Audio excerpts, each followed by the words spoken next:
Oh, welcome to night 3 of day 4 actually, night 4 of our Vows Sesshin. So many things have happened, so much great work, so much laughter, friendship, love, contemplation, reflection.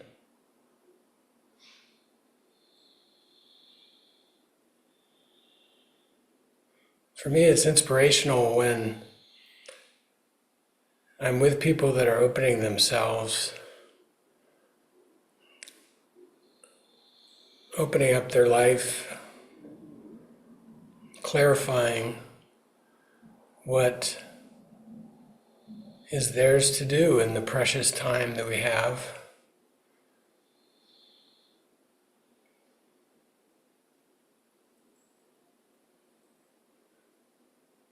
So I've been very inspired by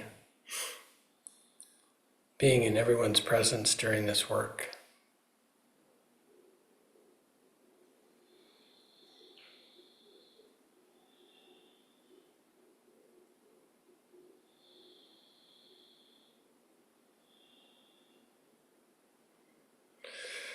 We've said a lot about vows, and so what's more to say? But I do have a few things. So, but what we haven't talked too much about is what's next. So I'd like to tell a bit of a story about that.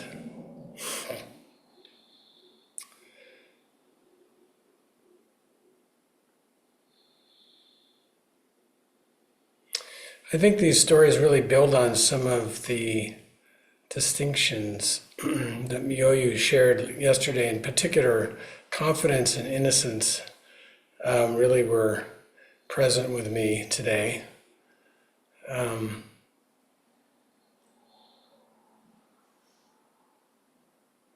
think those really kind of hit it on the head in so many ways.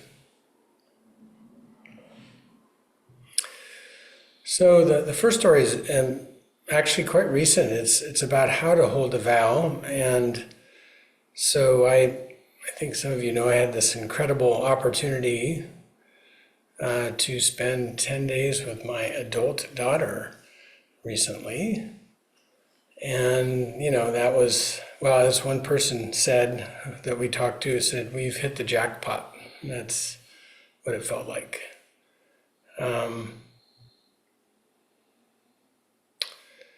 So mostly we played, but we did talk about vows a little bit. I was starting to prepare myself for this sesshin, and so she's part of this history. So 13 years ago, she was a freshman in college, and she returned home for the summer.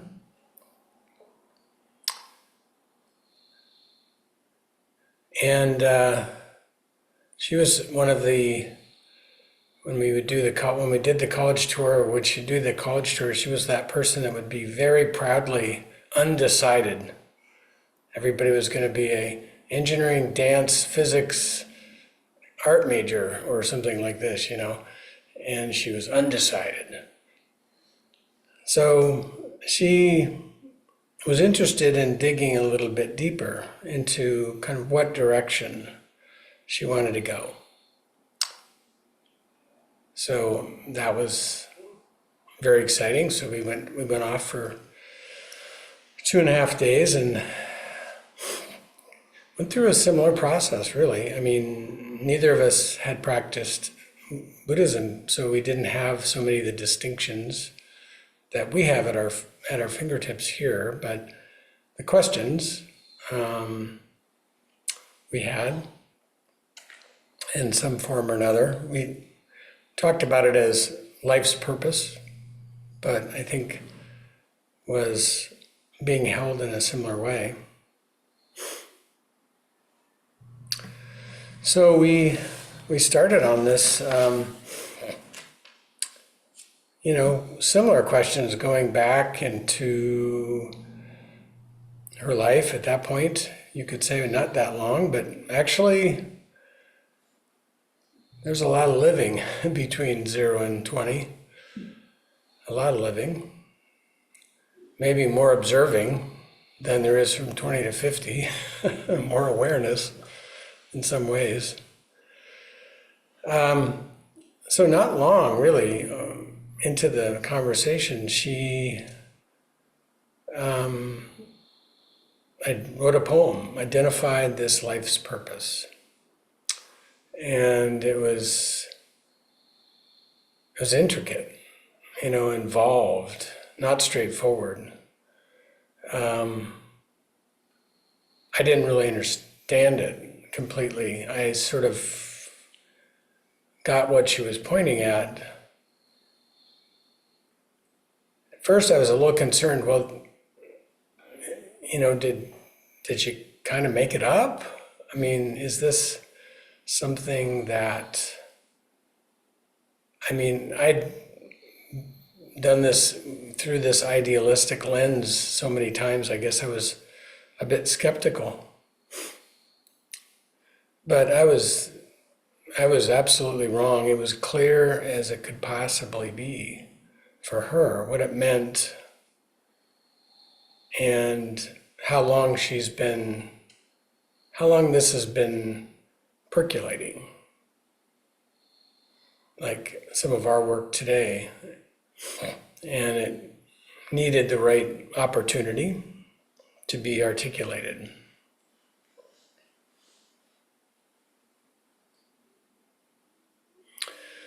So she used this, put it to sort of immediate use in terms of what she wanted to study. And as opposed to focusing on one particular discipline or area, what this led her to do is to take physics, writing, a wide variety of, climate sciences, a wide variety of courses.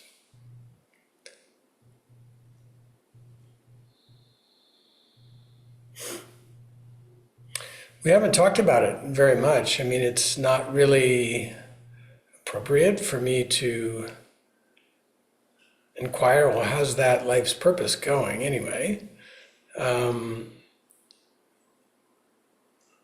We talk a lot, but not about that specifically. So it was pretty cool to bring this conversation about vow back to the front, and she was excited to discuss it again. So I asked her, whether it was still relevant.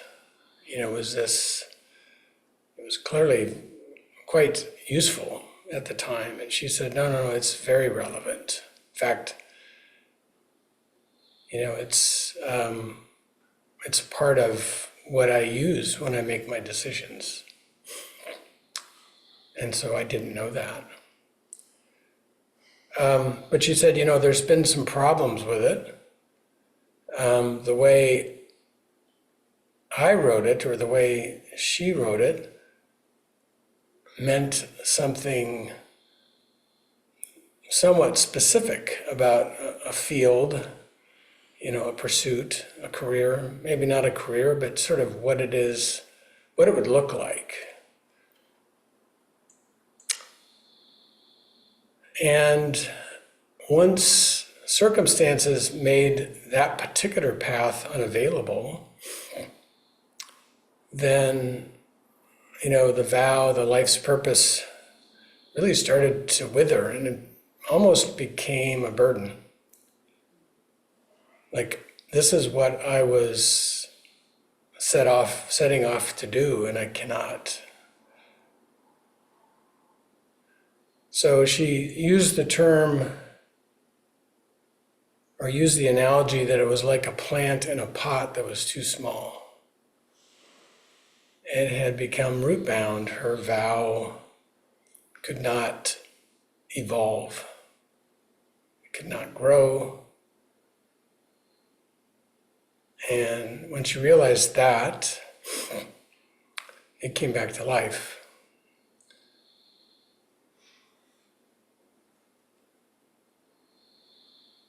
And so now it's a companion once again.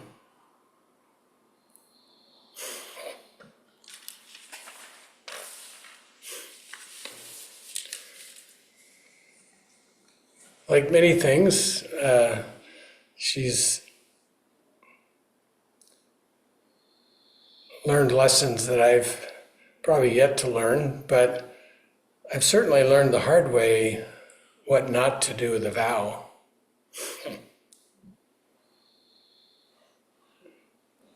Treating vow as a goal or an objective is, in my world, a sure recipe to crush it, extinguish it.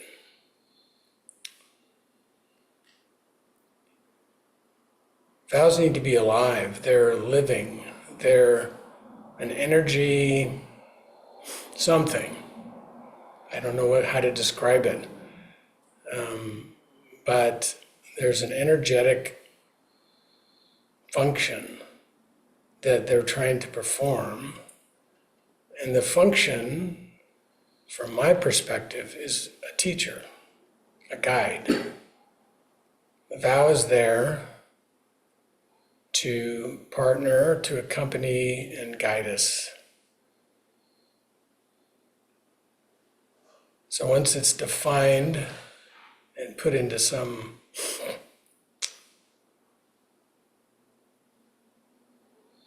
constrained definition, it can no longer function.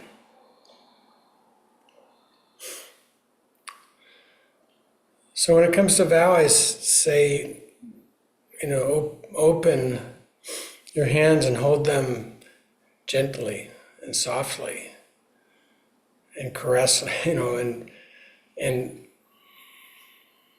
let your vows know that you're on this journey together. And the only way to fail is to stop learning.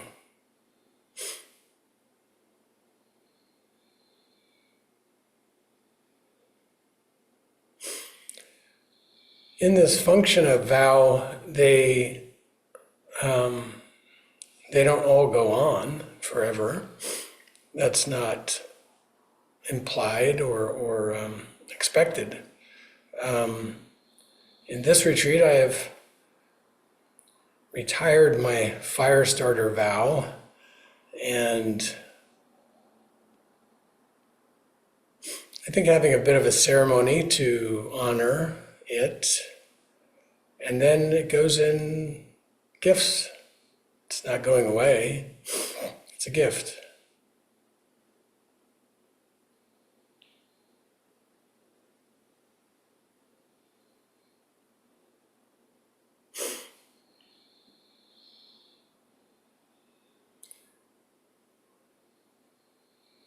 So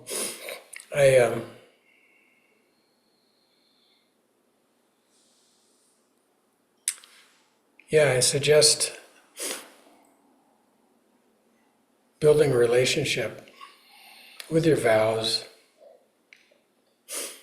letting them lead you.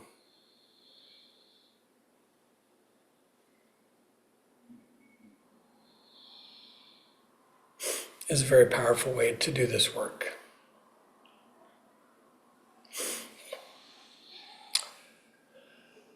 So my second story is about what do we do next?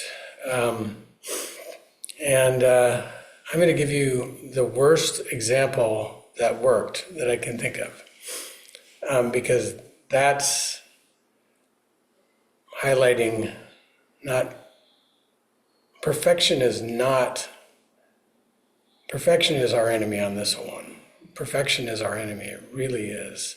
So I'm going to give you an example where perfection was not present. So this story is about how to move an unclear vow and a very poorly executed plan or whatever, or strategy. So my vow, I think, I'm recreating this, I think my vow is not to go crazy. And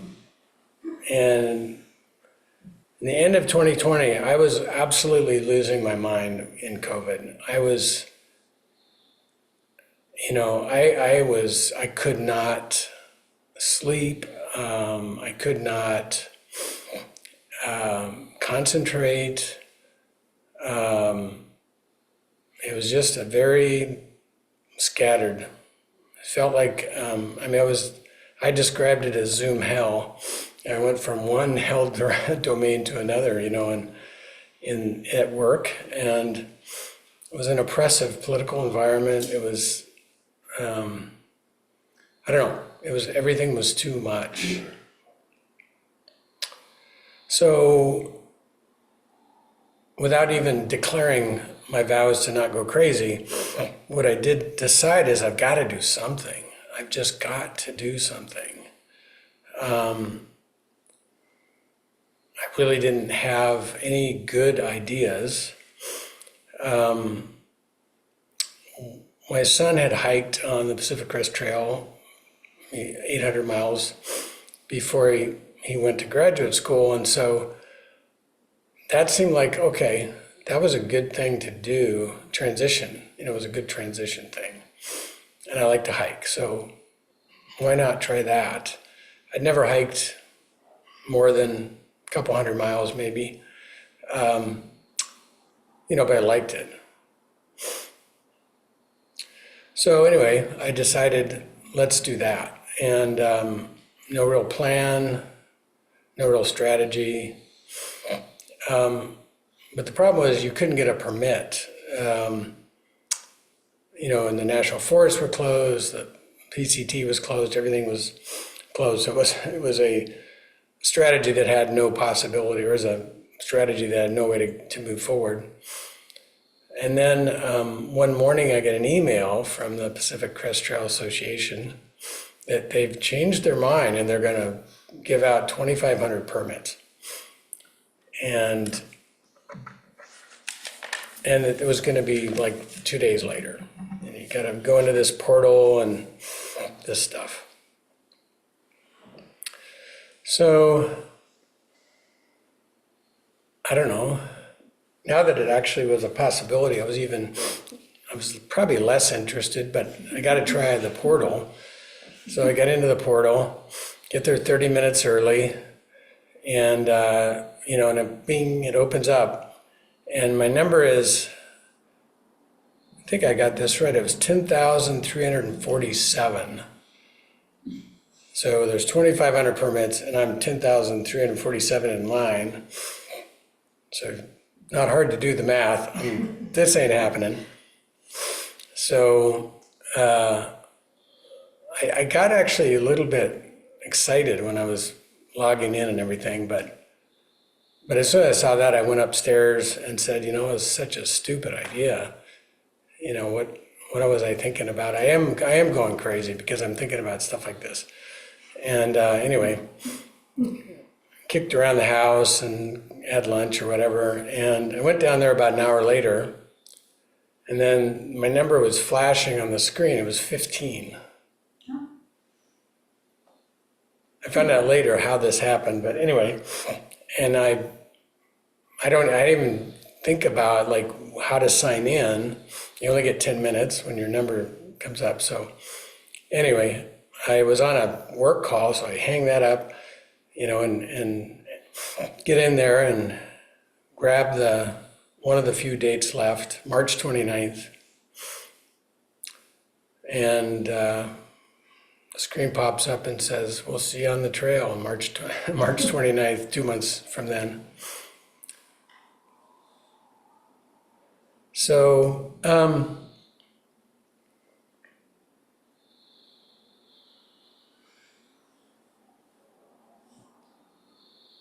So that's not a really articulated vow, and I don't even have a strategy at this point. But it was fun to buy a bunch of stuff and pack it up in boxes. So we went down there, and I went down to the Campo and walked to the Mexican border, and the thing I noticed was there's a little book there, with everybody signs in. Nobody was there, but there was a book, and I'm, wow, okay. This is interesting. And I started reading, who they are, where they're from, a little bit of info that they write down. And I realized, I don't really know what I'm doing, but I bet one of these people do.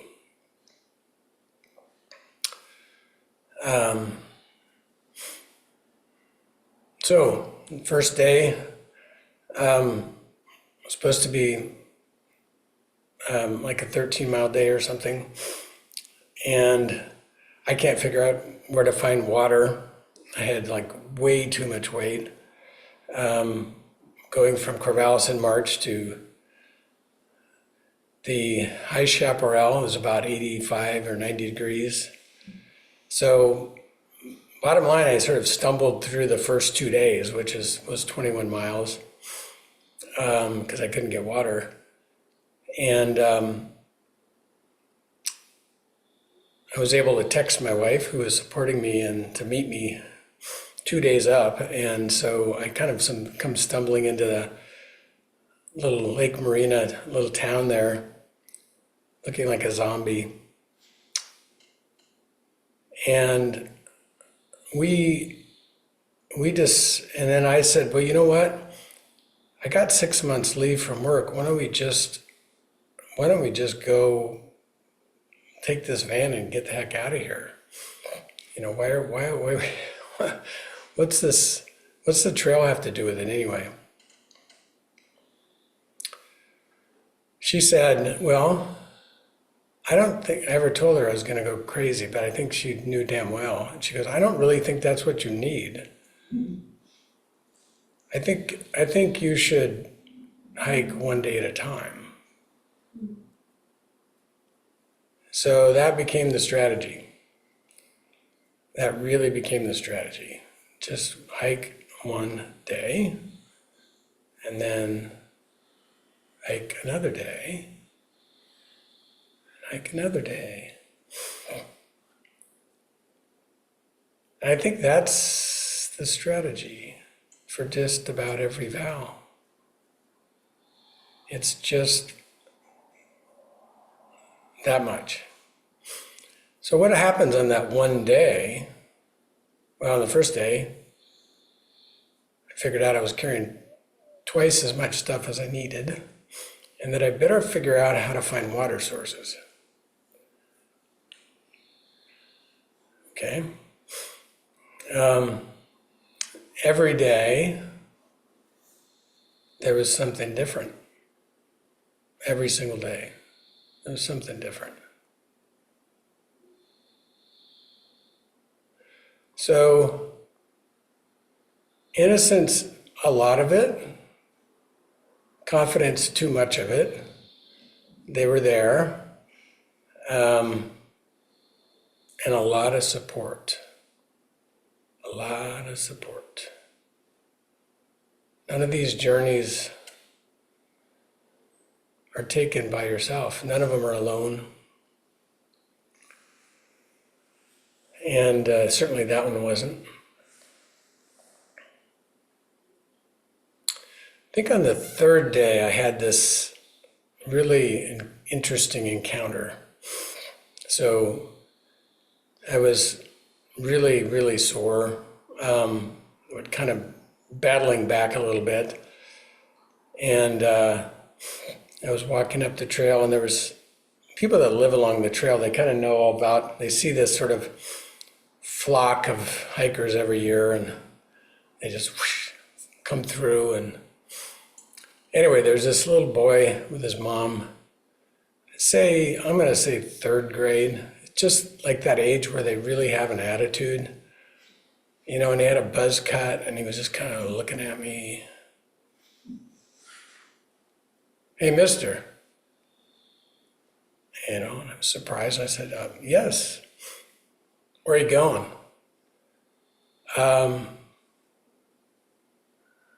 Well, this trail goes to Canada.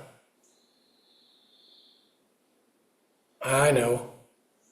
Are you going to make it? I just stood and stared at him like, I'm going to try.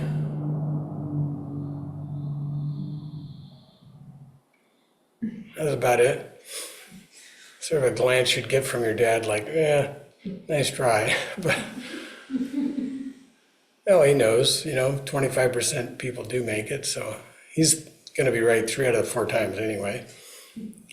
But so, he taught me goodwill, shepherd, rabbit, twister, all these interesting people taught me. People you meet along the journey, maybe only see them once.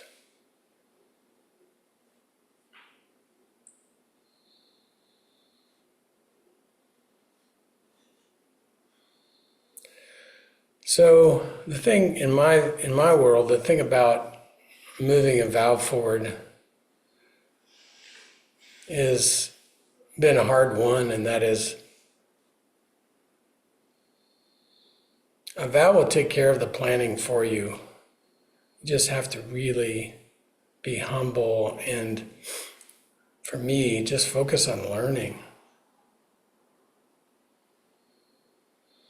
As I went along, I sort of got over the basics, if you will, and I started to get extremely angry. I don't know where it came from, but it was just boiling hot for about 3 weeks.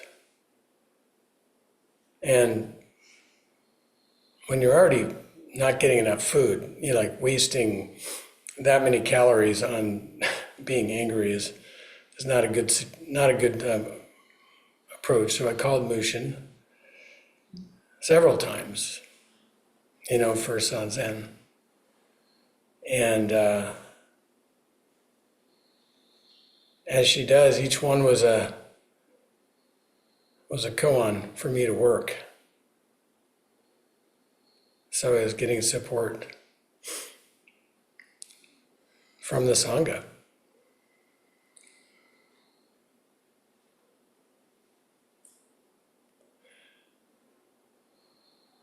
So one day at a time,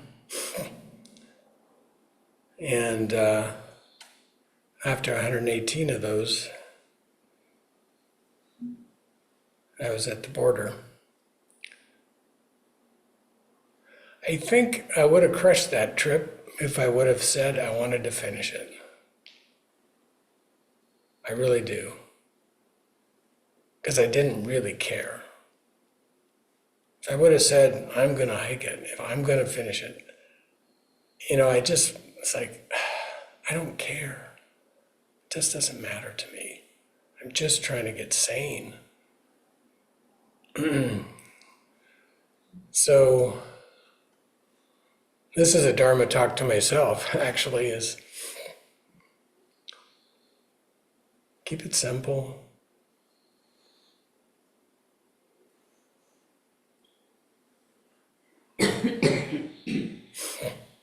The vow doesn't need to be perfect. It just needs to be good enough to get you to take a step.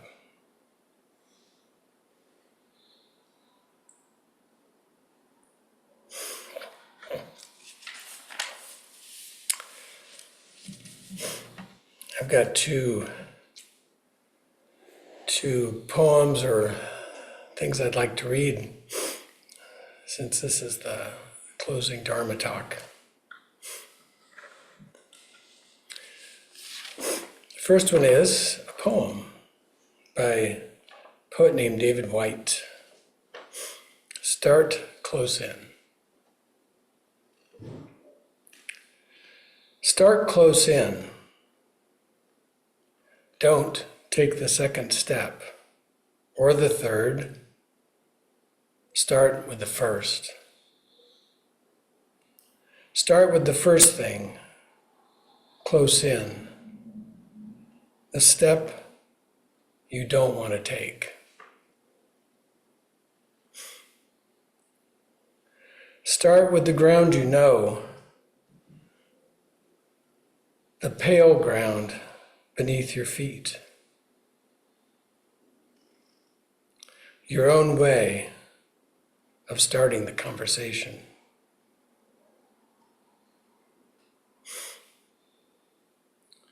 Start with your own question. Give up on other people's questions. Don't let them smother something simple.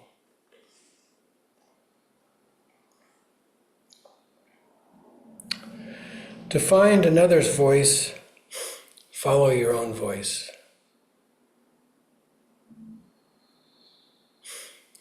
Wait until that voice becomes a private ear, listening to another.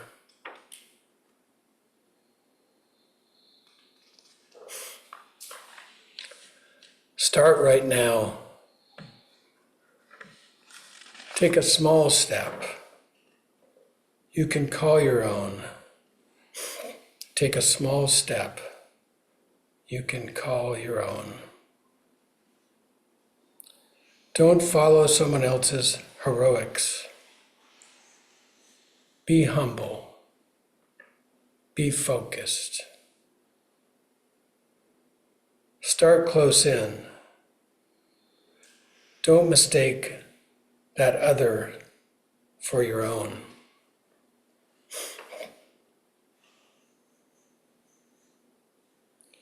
Start close in. Don't take the second step or the third. Start with the first. Start with the first thing, close in, the step you don't want to take.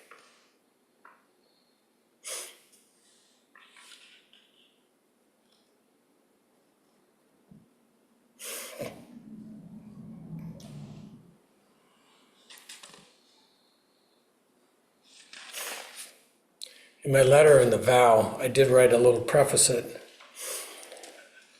which I didn't read before, but the passage of time is faster than an arrow. Life is more fragile than a dewdrop. So this advice, this suggestion by David White, what it doesn't say explicitly is that it's preserving time. When we move, when we take a first step, we are preserving. Life is more fragile than a dewdrop. I could never have learned what I learned if I didn't take the steps. I could have read books, blogs, which I did anyway, but I wouldn't have experienced what that particular journey had to teach me. So,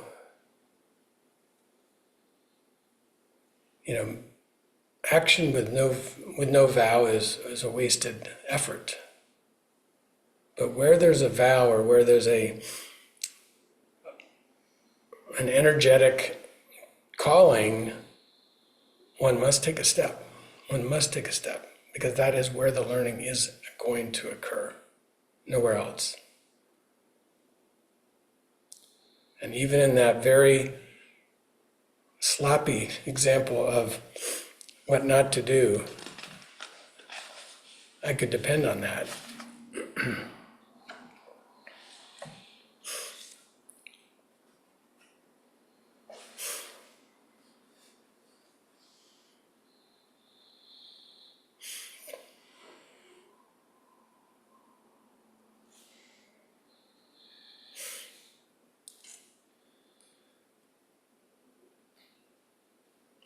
in keeping with the spirit of holding vows as a community and supporting one another as a community, there was a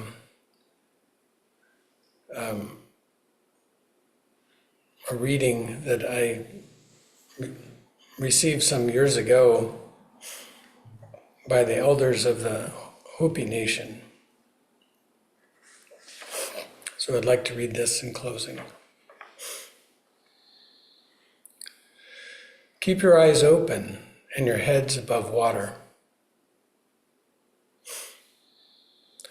You have been telling the people that this is the 11th hour. Now you must go back and tell them, and now you must go back and tell the people that this is the hour. And there are things to be considered. Where are you living? What are you doing? What are your relationships? Are you in right relation? Where is your water? Know your garden.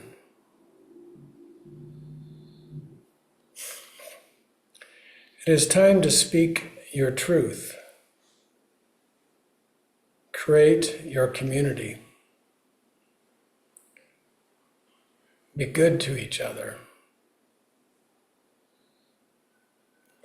And do not look outside yourself for the leader.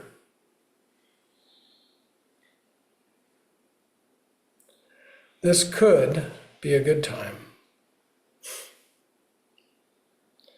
There's a river flowing very fast.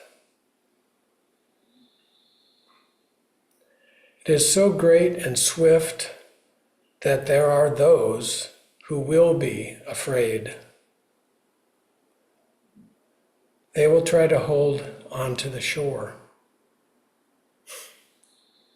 They will feel they are being torn apart, and they will suffer greatly. Know the river has its destination. The elders say we must let go of the shore. Push off into the middle of the river. Keep our eyes open and our heads above water.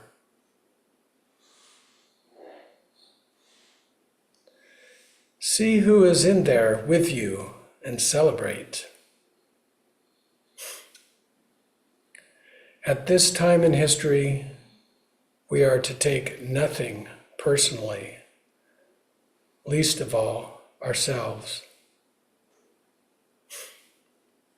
For the moment we do, our spiritual growth and journey comes to a halt. The time of the lone wolf is over. Gather yourselves. Banish the word struggle from your attitude and your vocabulary. All that we do now must be done in a sacred manner and in celebration. We are the ones we've been waiting for.